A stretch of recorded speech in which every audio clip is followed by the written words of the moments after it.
Hello and welcome to another video where we are reviewing 2021's best compact phones.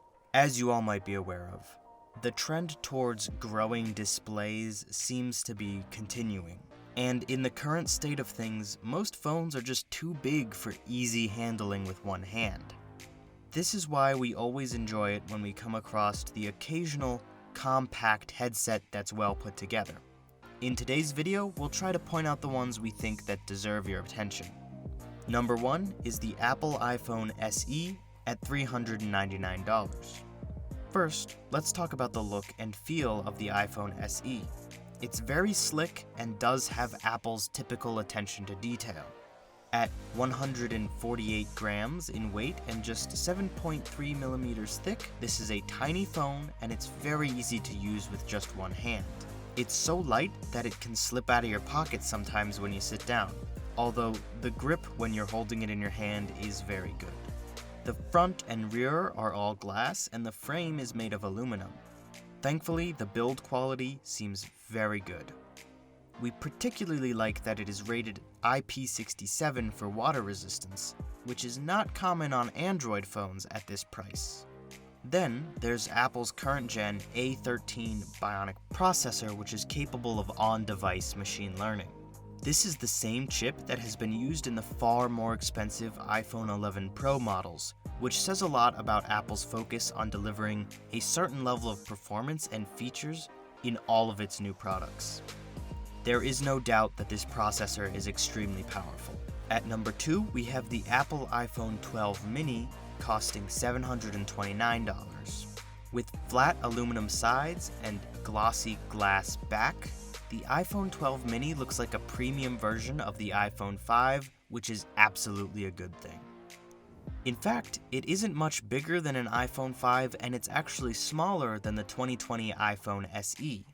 The 12 mini does have a higher screen-to-body ratio than the SE, which is great for watching videos or having more information displayed on screen, like extra conversation threads in the Messages app. The sides also gave a secure grip on the phone without even trying, and the flat edges also mean you can stand the 12 mini on its side to take a photo or watch a video. Compared to the iPhone 12 and 12 Pro, the display looks tiny, especially next to the 7.6-inch screen on the iPhone 12 Pro Max. For some, that small screen will be a reason to stick with the regular 12, but for others, like me, the small display is the main reason to go with the 12 mini. Using your thumb, you can reach every part of the screen. I found that one-handed typing on the 12 mini is more faster and accurate than when I typed on a larger screen one-handed. And during my week with the 12 mini, I hardly made any mistakes typing. Number 3 is the Google Pixel 4a, costing $999. There's something very likable about the Google Pixel 4a's design.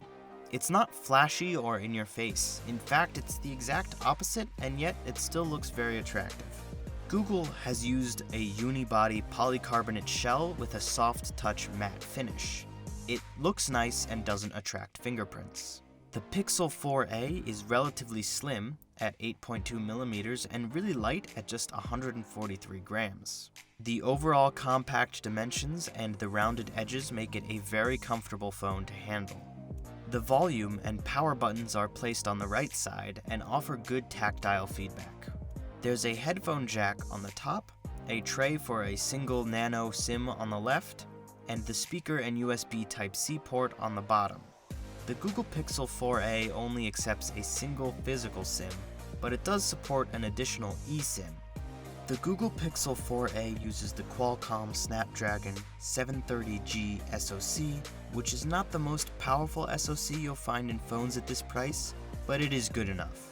There's 6 GB of LPDDR4X RAM and 128 GB of storage, which again are fairly adequate. The Pixel 4a supports 4G VoLTE, dual-band Wi-Fi AC, Bluetooth 5, NFC, and 4 satellite navigation systems. There's no wireless charging or IP rating, but you do get stereo speakers. The Pixel 4a also features Google's Titan M security hardware for biometric authentication and other security-related functions. At number 4, we have the Sony Xperia 5 II, coming in at $735.95.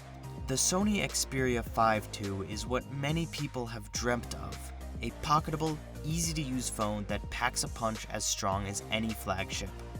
The Xperia 5 II may be small in stature, but it's big on features and performance. This Xperia really is the phone everyone's clamored for. It's a smaller flagship, a petite performer, a tiny terror.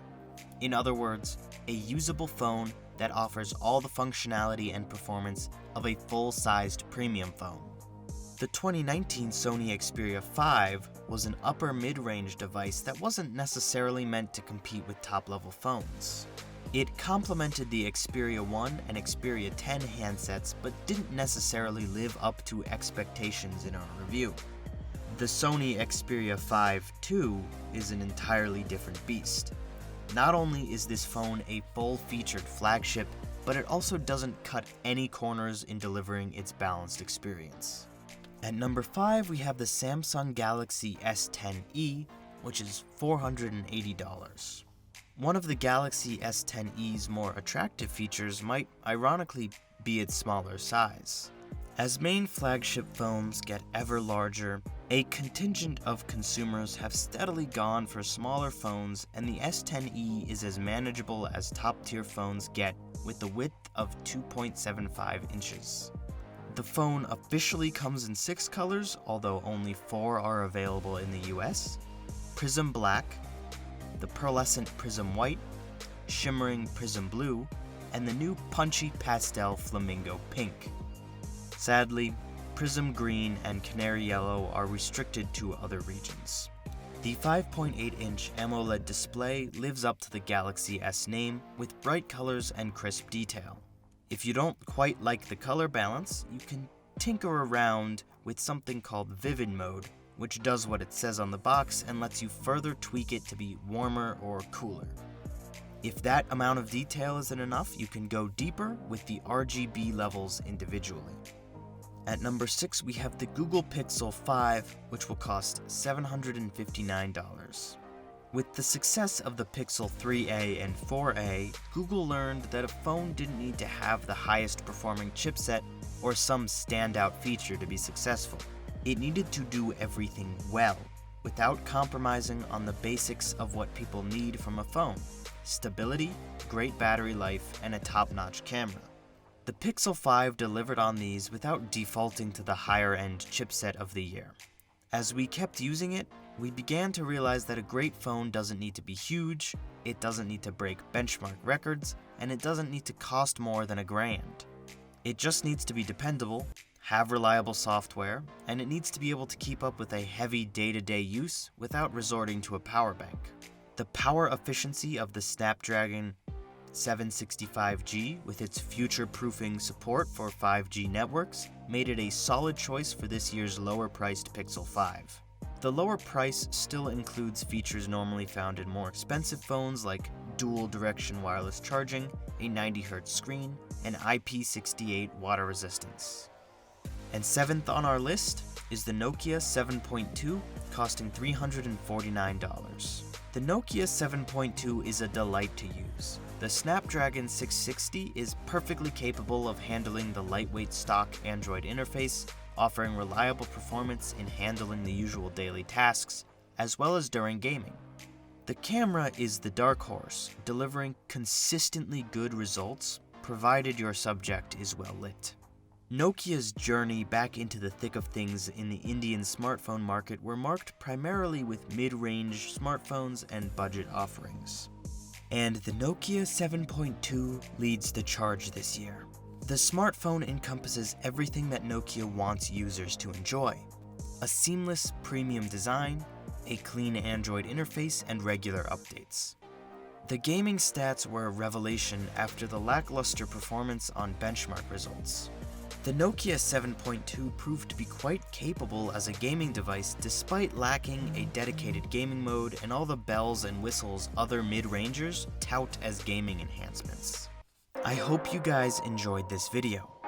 Don't forget to check the description box for the product links, and for more such related tech videos, subscribe to our channel and let us know what product reviews you'd like to see in the comment section.